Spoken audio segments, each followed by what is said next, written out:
The rain hammered down on Seoul like bullets from an angry sky. Petra Daniel pressed her phone against her ear, squinting through the sheets of water cascading down her face. Her scholarship interview had run 2 hours late, and now she was stranded in Gangnam at 11 p.m. with a dying phone and exactly 3001 to her name. The black sedan, she muttered to herself, reading the taxi app one more time before her screen flickered and died. License plate ending in 742. She spotted it. A sleek black car idling at the corner, its windows tinted so dark they looked like mirrors. She didn't hesitate. She yanked the door open and threw herself inside, sighing with relief as the warmth enveloped her. Thank God, she breathed, pushing her soaked braids from her face. I thought I was going to drown out there. Myeongdong, please. Near the university. Silence. Petra looked up, and her blood turned to ice. This was not a taxi. The interior was all black leather and chrome, reeking of money and danger. 2 massive men sat in the front seats, their necks thick as tree trunks, their eyes fixed on her through the rearview mirror with deadly intensity. But it was the man beside her who stopped her heart. He sat in the shadows like a king on his throne, his long legs crossed, his posture radiating power that made the air feel thin. His face was carved from marble, sharp cheekbones, a jaw that could cut glass, lips pressed into a line so cold it burned. His eyes were the darkest she had ever seen, black as the suit he wore, black as the rain-soaked night outside. Those eyes pinned her in place like a butterfly on a board. Who are you? His voice was low, smooth, and absolutely terrifying. It reminded her of silk wrapped around a blade. Petra's mouth opened and closed. No sound came out.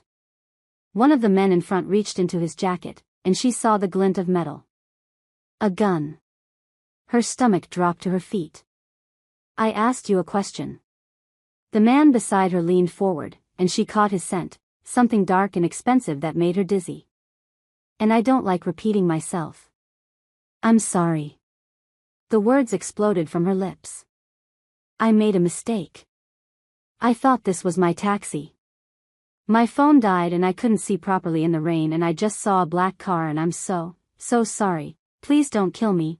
I have a final exam on Monday and my grandmother will be devastated if I die before I become a doctor. The silence that followed was so thick she could taste it. Then, impossibly, the corner of the man's mouth twitched. Your grandmother, he repeated. Yes. She sold her goats to send me to Korea. All 12 of them. Do you know how much she loved those goats? The man stared at her for a long moment. Petra was certain she was about to die. She had survived growing up in Lagos, survived the impossible entrance exams, survived 6 months of culture shock in Seoul, and now she was going to be murdered by the most beautiful, terrifying man she had ever seen because she got into the wrong car. 12 goats, he said slowly. 12 goats, she confirmed, her voice cracking. He made a small gesture with his hand, and the man in front lowered his weapon. Petra nearly collapsed with relief. Myeongdong, you said? She nodded frantically. Drive. The car slid into motion, smooth as a predator through water. Petra pressed herself against the door, trying to make herself as small as possible. She didn't dare look at the man beside her, but she could feel his gaze on her like a physical weight. 20 agonizing minutes later, the car stopped near her dormitory. Petra fumbled for the door handle, desperate to escape. Wait. She froze.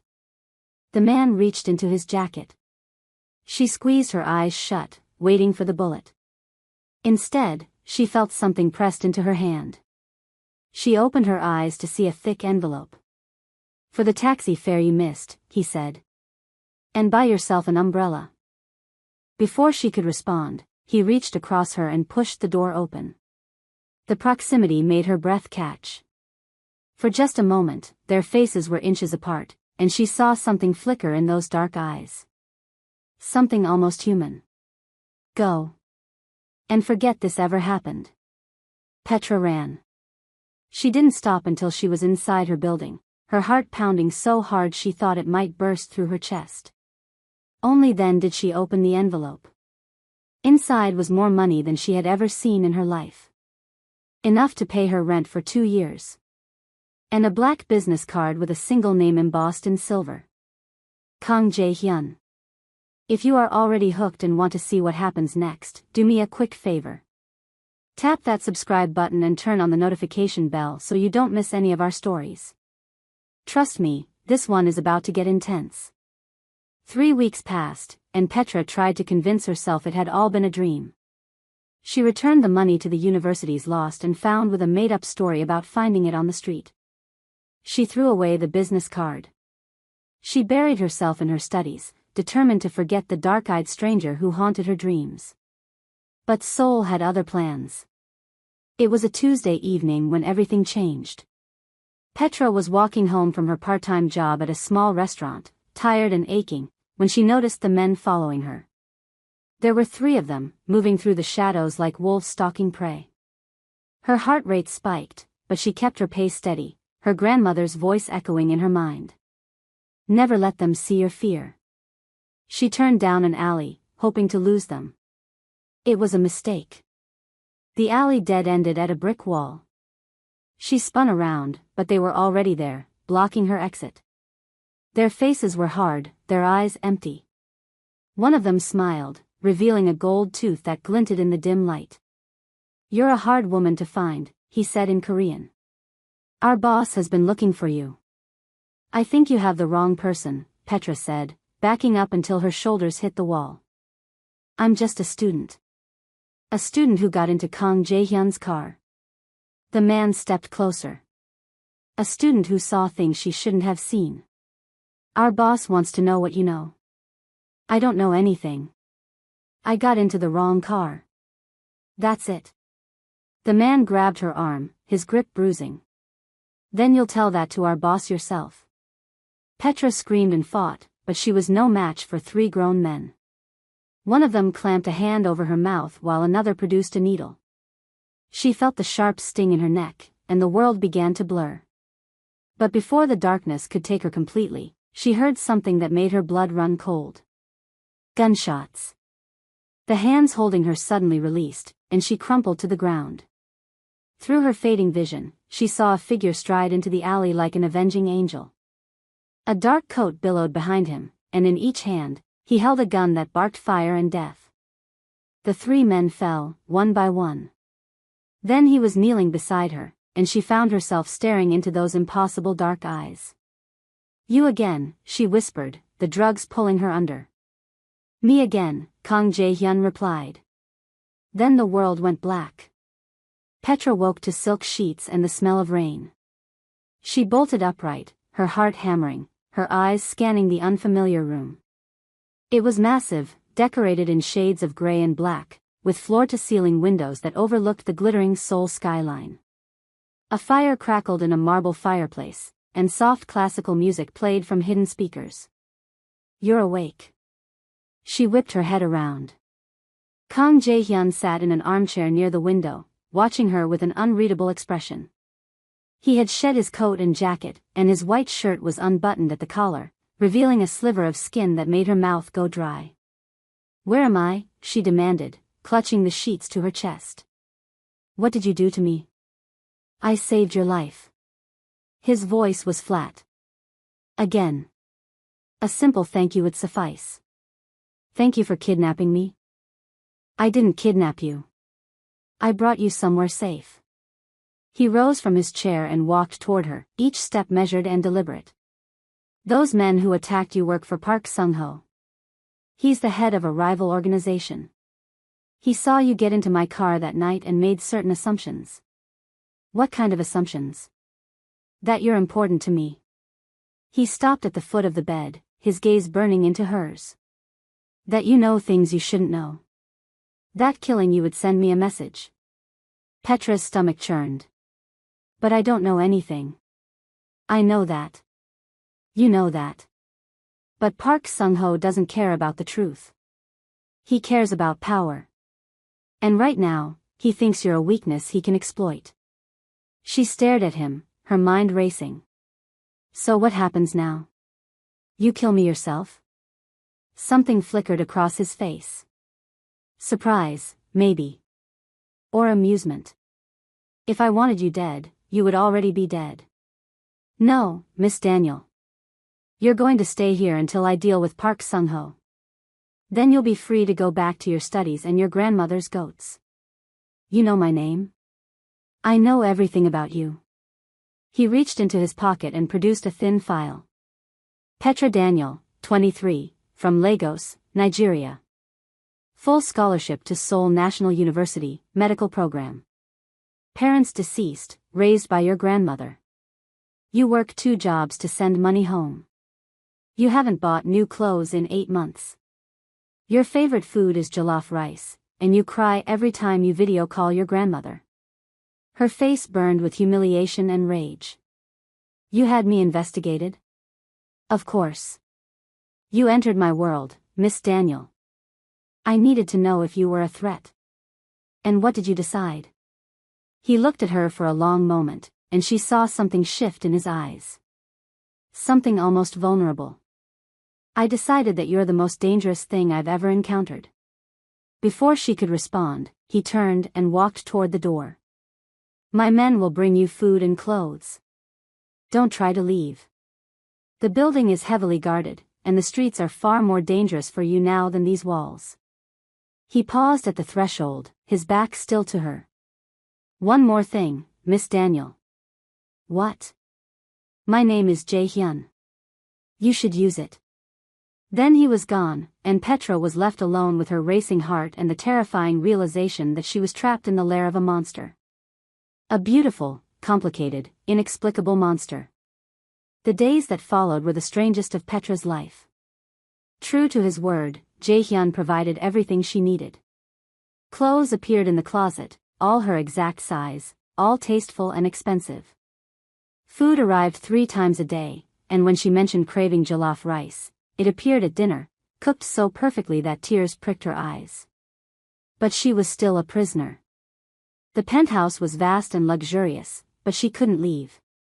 Guards stood at every exit, polite but immovable. Her phone had been destroyed in the attack, and Jae-hyun refused to give her a new one. You'll contact your grandmother when it's safe, he said during one of their increasingly frequent conversations. Not before. She'll worry. She'll worry more if you're dead. Petra hated that he was right. What she hated more was how much she was starting to not hate him. Jae-hyun was cold and arrogant and infuriating. But he was also brilliant and surprisingly funny when he let his guard down. He spoke 5 languages fluently and played the piano like a virtuoso. He had a scar on his left hand from protecting his mother from his father's violence, and another on his chest from the bullet that had killed his older brother. He told her these things late at night, when the fire burned low and the city sparkled below them like a sea of stars. He spoke like a man confessing to a priest, like she was the first person he had ever trusted with the broken pieces of his soul.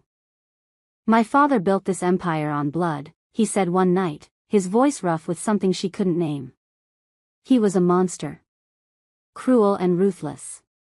He killed my mother when she tried to leave. He killed my brother when he tried to protect her. Petra's heart ached. I'm sorry. Don't be. I killed him. He said it without emotion, like he was discussing the weather. I put a bullet in his head and took everything he had built. I made it mine. I told myself I would be different. That I would have rules, codes. That I would never hurt innocents. And have you? He turned to look at her, and she saw the answer in his eyes. The weight of every terrible thing he had done. The blood that would never wash off his hands. I've tried, he said quietly. But this world doesn't allow for saints. She should have been horrified. She should have been disgusted.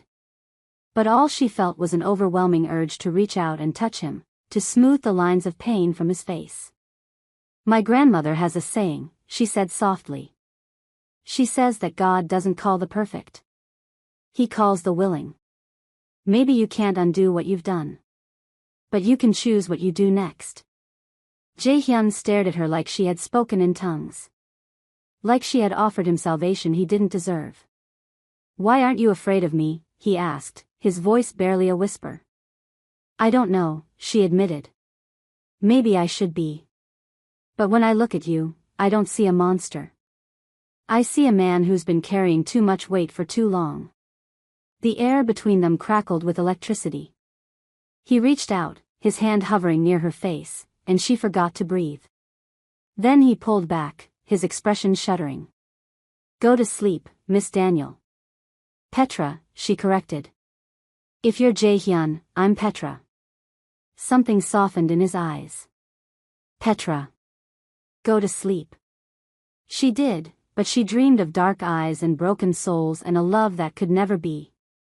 A week later, the first attack came. Petra was in the kitchen, attempting to make breakfast, when the windows exploded inward. She screamed as glass rained down, and then arms were around her, dragging her to the floor as gunfire erupted through the penthouse. Stay down. Jae-hyun's voice was ice and steel. He was on top of her, shielding her with his body, and she could feel his heart pounding against her back. What's happening? Park Sung-ho. He found us. Jae-hyun pulled a gun from somewhere and fired back at the attackers. Listen to me carefully. There's a panic room behind the bookshelf in my study. The code is 0-8-1-5. I need you to run there and lock yourself inside. Do you understand? I'm not leaving you. He grabbed her face, forcing her to look at him. In his eyes, she saw something she had never seen before. Fear. Not for himself, but for her. If something happens to you, none of this matters, he said fiercely. I can't lose you, Petra. I can't. Before she could respond, he kissed her. It was fierce and desperate and over too quickly. He pulled back, his eyes blazing. Run. She ran. She made it to the study and punched in the code with shaking fingers. The bookshelf swung open to reveal a small, reinforced room. She threw herself inside and slammed it shut. Then she waited. The sounds of battle were muffled through the thick walls, but she could still hear the gunshots, the shouts, the terrible silence that followed. She pressed her hands over her ears and prayed to every god she had ever known. Hours passed. Or maybe minutes. Time had lost all meaning. Then the door opened, and Jae-hyun stood there, bleeding from a wound in his shoulder, his face pale but triumphant. It's over, he said. Petra launched herself at him, not caring about the blood, not caring about anything except the fact that he was alive. You idiot, she sobbed against his chest. You absolute idiot. You could have died. His arms came around her, tight and warm and safe. I told you, he murmured into her hair. I can't lose you. She pulled back to look at him, tears streaming down her face. Why? She demanded. Why do you care so much? I'm nobody. I'm just a poor student who got into the wrong car. You're not nobody. He cupped her face in his hands, his thumbs brushing away her tears. You're the first person who ever looked at me and saw something other than a monster. You're the first person who made me believe I could be something more. You're everything, Petra. Everything. And then he kissed her again, and this time, she kissed him back. If you are still watching, drop a comment right now telling me your thoughts on this story. Don't forget to like this video and share it with your friends who love a good love story. Now let's continue, because things are about to get even more intense. The days after the attack were a blur of healing and revelation. Jae-hyun's wound was treated by a private doctor who asked no questions. Park Sung-ho had escaped, but his forces had been decimated. It would take him months to recover, if he recovered at all. We have time, Jae-hyun told her. Time to plan. Time to finish this. But Petra was tired of thinking about enemies and danger. She was tired of pretending she didn't feel what she felt. They stood on the balcony that night, the city spread out beneath them like a carpet of lights. Jae-hyun's arm was in a sling, but he stood close to her, his good hand resting on the small of her back. What happens when this is over? She asked quietly. What do you mean? When Park Sung-ho is dealt with. When I'm safe again. What happens to us? He was silent for a long moment. When he spoke, his voice was rough. You'll go back to your life. Your studies. Your dreams. You'll become the doctor your grandmother sacrificed everything for. And I'll go back to my world. And we'll just forget each other. He turned to face her, and the pain in his eyes stole her breath. I'll never forget you, he said. You're burned into my soul, Petra. You've ruined me for anyone else. But I won't drag you into this darkness. You deserve sunlight. You deserve happiness. You deserve everything I can never give you. What if I don't want what you think I deserve? What if I just want you? You don't know what you're saying. I know exactly what I'm saying. She stepped closer, eliminating the distance between them. I know who you are, Jae-hyun. I've seen the worst of you, and I've seen the best. And I'm standing here anyway. Doesn't that tell you something? It tells me you're too good for your own good. Then let me be too good for you. She reached up and touched his face, tracing the sharp line of his jaw. Let me be the light in your darkness. Let me be yours. Petra. I love you, Jae-hyun. The words hung in the air between them, fragile and powerful. He closed his eyes, and she saw his control shatter. When he opened them again, they were blazing with an intensity that made her knees weak. I've been fighting this since the moment you fell into my car, he confessed. I told myself you were just an inconvenience. A problem to be solved. But you got under my skin. You invaded my thoughts. I found myself listening for your voice, looking for your smile, counting the minutes until I could see you again. He pulled her against him with his good arm, his forehead resting against hers. I love you, he breathed. I love you so much it terrifies me. I love you so much that I would burn the world to keep you safe. I love you so much that I can't breathe when you're not near me. Their lips met, and the world fell away. This kiss was different from the others. It was slow and deep and filled with promise. It was a vow and a prayer and a claiming all at once. His hand tangled in her braids, tilting her head to deepen the kiss, and she melted into him like she had been waiting her whole life for this moment. When they finally broke apart, both breathing hard, he looked at her with wonder in his eyes. Stay with me tonight, he said. Not because you have to. Because you want to. I want to, she whispered. He led her inside, and the door closed behind them. What followed was a revelation. Jae-hyun was gentle despite his injured shoulder, his hands and mouth mapping every inch of her skin like she was precious, like she was sacred.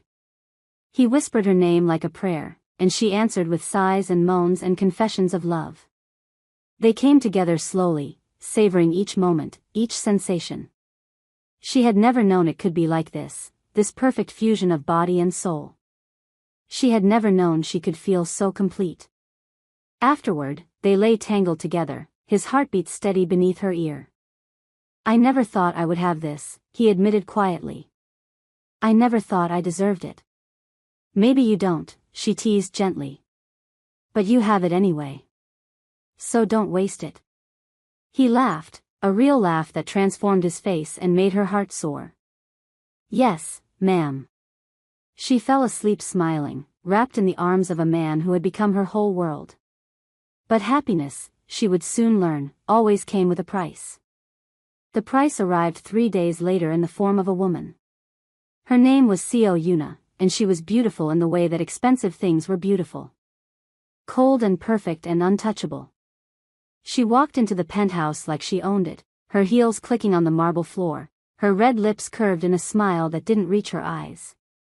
Jae-hyun, she purred, draping herself over him like a silk scarf. I heard about the attack. I came as soon as I could. Petra stood frozen in the doorway, watching as this stunning woman pressed her body against the man she loved. Jae-hyun disentangled himself firmly, putting distance between them. Yuna. I wasn't expecting you. I wanted to surprise you. Her eyes slid to Petra, assessing and dismissing in a single glance. Who's this? New staff. This is Petra, Jae-hyun said evenly. She's a guest. A guest. Yuna's smile sharpened. How lovely. But surely you haven't forgotten our arrangement? Our families have had an understanding for years. There is no arrangement, Yuna. There never was. That's not what your mother said before she died. Or have you forgotten her dying wish? That you would marry me and unite our families? Petra's blood ran cold. She looked at Jae-hyun, waiting for him to deny it. He didn't. My mother wanted many things, he said carefully. But I make my own choices. Do you? Yuna stepped closer to Petra, her gaze predatory. Let me guess. Poor. Foreign. A scholarship student, perhaps? How exotic. But surely you know that a man like Jae-hyun could never truly be with someone like you. You're a distraction. A toy. When he's finished playing, he'll come back to where he belongs. That's enough, Yuna. Is it? She turned back to Jae-hyun, her mask slipping to reveal genuine fury. I've waited years for you, Jae-hyun. I've done everything your family asked. I've looked the other way while you played with your little toys. But this? This is different. I can see it in your eyes. And I won't accept it. You don't have a choice. Oh, but I do. Yuna's smile returned, colder than ever. You forget, darling. I know all your secrets. Every body you've buried. Every deal you've made.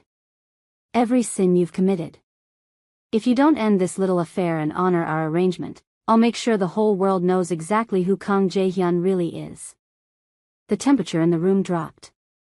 Jae-hyun's expression went blank in a way that made Petra's heart stop. Are you threatening me, Yuna? I'm reminding you of your place. She gathered her coat and headed for the door. You have 1 week to get rid of her.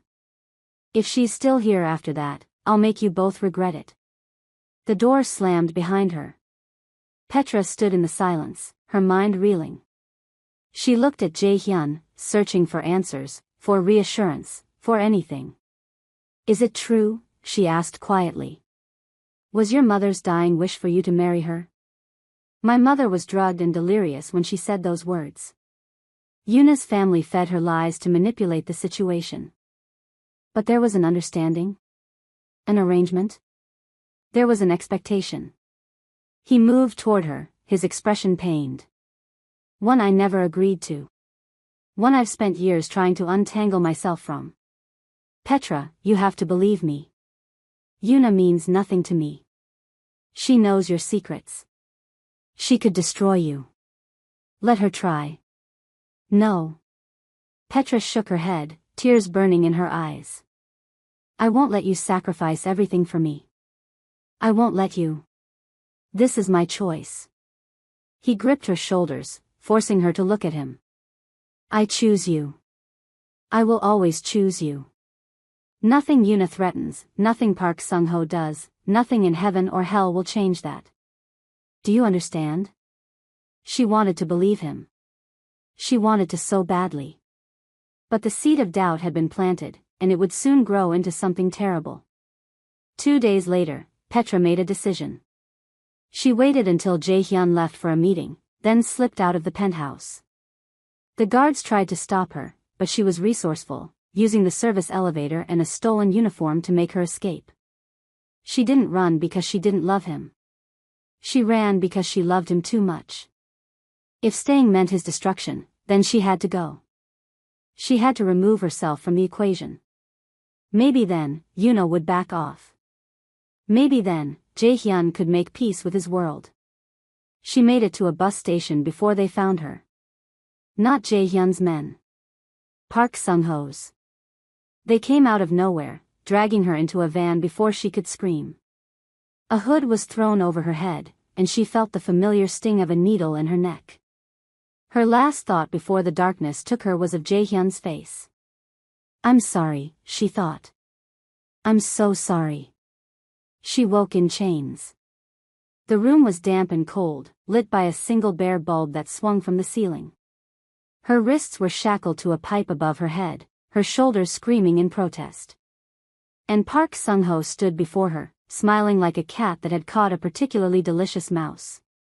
He was older than she had expected, with gray at his temples and a scar that ran from his eyebrow to his chin. His eyes were empty, devoid of humanity. Looking into them was like looking into the void. "So you're the woman who has captivated Kang Jae-hyun," he said, circling her slowly.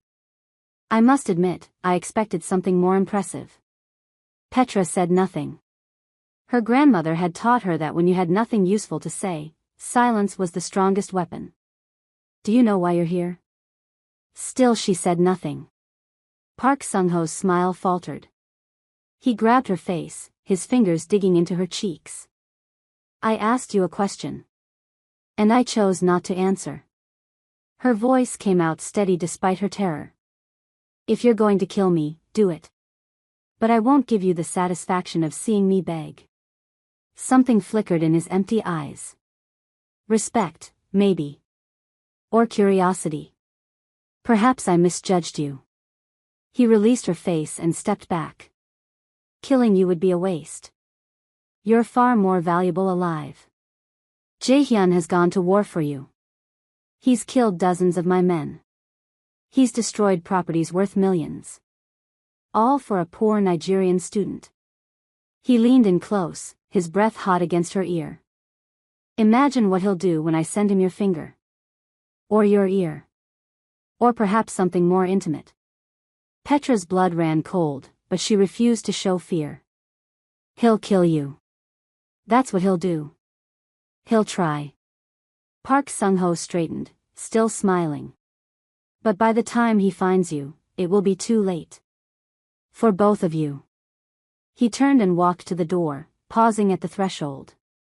"Make yourself comfortable, Miss Daniel. You're going to be here for a while." The door slammed shut, and Petra was alone with her fear and her chains and her prayers.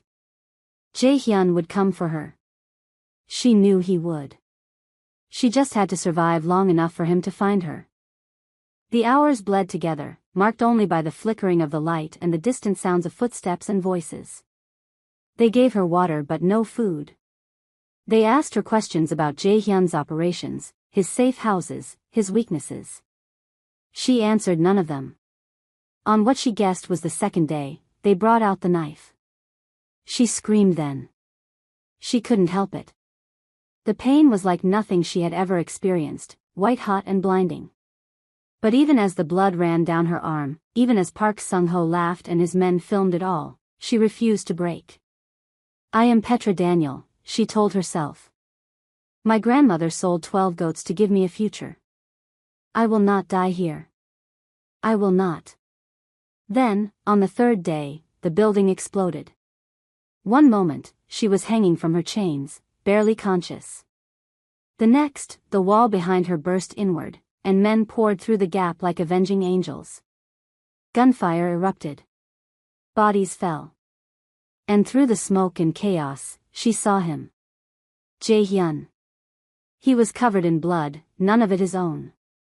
His face was a mask of cold fury, his movements precise and deadly as he cut through Park Sung-ho's men like a blade through paper. He reached her in seconds, his hands gentle despite the violence that surrounded them. "Petra." His voice broke on her name. "I'm here. I've got you." He shattered her chains with a single shot and caught her as she fell. She clung to him, sobbing, her injured arm screaming in pain. "You came," she whispered. "I will always come for you." He pressed his forehead to hers, his eyes glistening with unshed tears.